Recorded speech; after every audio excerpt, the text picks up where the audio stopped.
powerful little tool in Roam Research is the filter. You'll see two little filter icons on this page. Filter this page of references and to filter the entire page.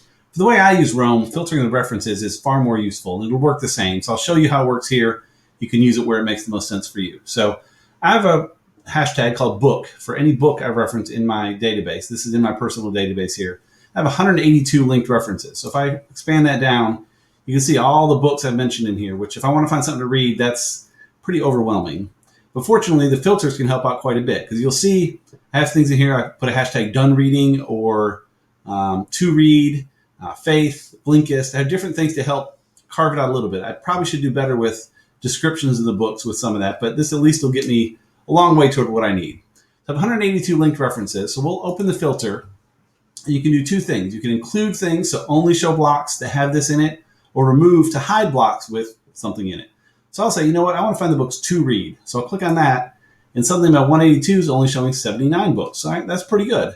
So let's try to trim it down a little bit more. I want something not personal. I want something more business. So I see in here I have running. So I'm going to do a shift click and put it in the remove column. So it's going to take those three out. That 79 will go to 76. So we'll do that and drop it down to 76. Okay, now we're getting somewhere. Now I have some tags for Blinkist, which Blinkist is a summary service I pay for where I can read like 20-minute versions of books and then decide. Sometimes I'll write up notes just based on that. It was good enough. A lot of times I'll say, that was a great book. I want to read the full one now. Whatever you want to do with that. But I may say, you know what?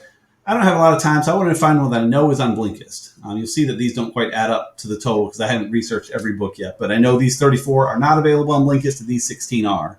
So let's click these 16 that are available on Blinkist. And so here we go. So now I have books that I want to read, so I haven't read them yet, that are on Blinkist and are not about running. And it's a pretty good list. So that can be very helpful to kind of trim through those pretty quickly.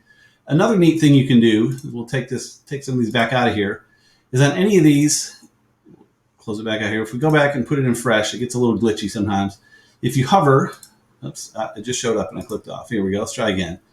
If you hover for a sec, you'll get an icon that says apply to graph. And so what this does is some people got frustrated. They'd filter this out and have it just set up the way they want. And they go to another page and have to set up the same filter again. So if you say, you know what, anywhere I am in Roam, filter it out so to read applies there.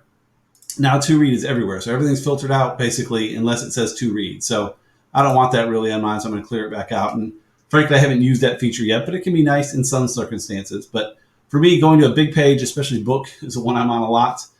Getting in here and being able to run some quick filters on to clean out to get exactly what I need is very helpful. And again, if I were to take the time to add better tags in there, this would be even more useful. Because the way it works, you can search through, which is nice. As you can see, I have a ton of different things here. Most are just one. But it shows you how many items applies to it in the corner here. But that search, you'll be able to drop things down quick. If I were to type Blink, it just gives me the Blinkist ones pretty quick. Great little feature they added. And then in my case, though, if I were to add more accurate tabs in here, you see I have some like faith and running and some of that. But if I added more for marketing and some of that, that would make this even more useful. So something I'll be working on soon. But yeah, filter frequently, especially if you do things as I've done here, the way it's set up with some tags and that, it can work very well for you.